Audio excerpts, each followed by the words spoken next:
Good morning. It's 5:45 a.m.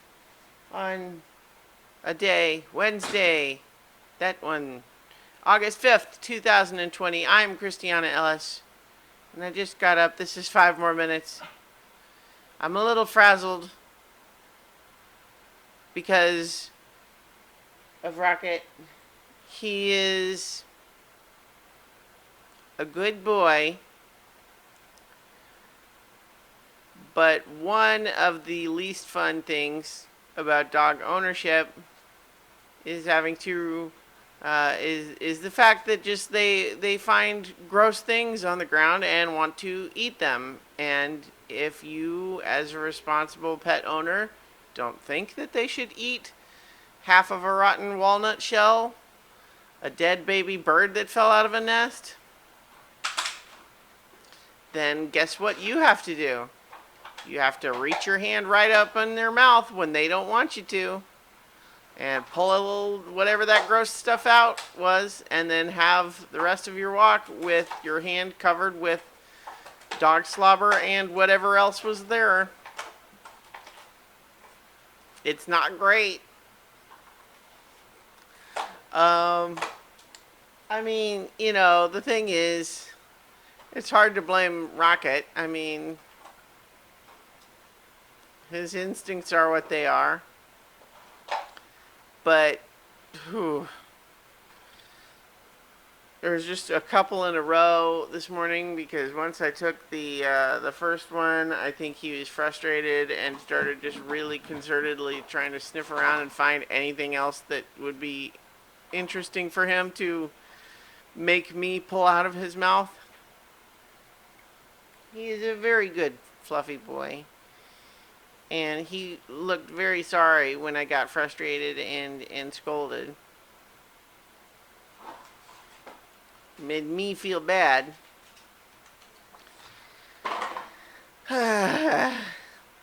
He's a very sweet little boy.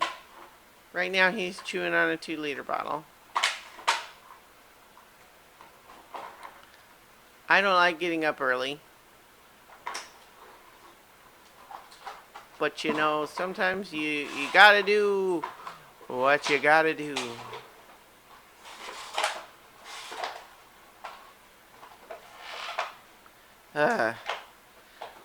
Also, the other thing is that anytime I sort of lay on the floor, such as I might want to do when I am tired and just had some gross experiences, but now I just want to lay on the floor and cuddle my puppy, and he is amenable to that up until the point where he wants to just try to bite and pull on my hair.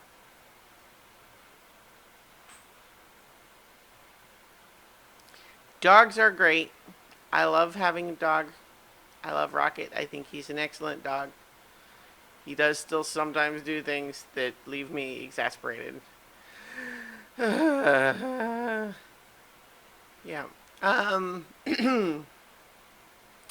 Finished watching Gone with the Wind yesterday, and you know, didn't change my opinion after watching the first half yesterday, or the day before. There's a lot of things that are really impressive and interesting and even entertaining about that movie, but I don't know, like, it's so long.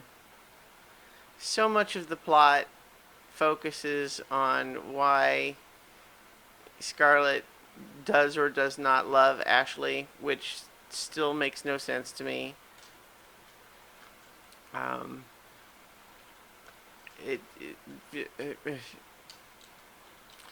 It's an important film for history, and it does a lot of things well,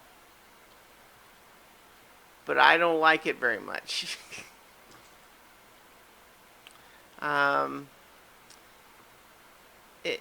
Yeah, I think that's my sort of summary take on it, is that, one of the things that we do on Watching 100 Movies is, we're watching the movies in the list order from the American Film Institute's top 100 list. But then after we watch it, we move it up or down the list uh, accordingly. I'm going to move it way down. Like, its placement on the list at all, in my opinion, is a reflection of how important and influential it was. Which, what the answer is very. But yeah, I don't. I mean, short of having watched it for a project podcast like this, I don't think I would ever watch it again. Um, and yeah, it's just like, uh, meh. Uh. It just reminds me, though, too, of how when they briefly took the movie down from streaming so they could add the little title card, which I thought was a very reasonable thing to do. There were people who freaked out, like, "Oh my God, you're canceling Gone with the Wind! I'm so mad." And I just couldn't help but feel like every single one of those people who were protesting, I'm like, do you really love Gone with the Wind, though? Like, really? I mean, really, though? How many of you have actually watched it in the last 20 years? Anyway, I'll leave it there for today, and I'll talk to you all tomorrow for 5 more minutes.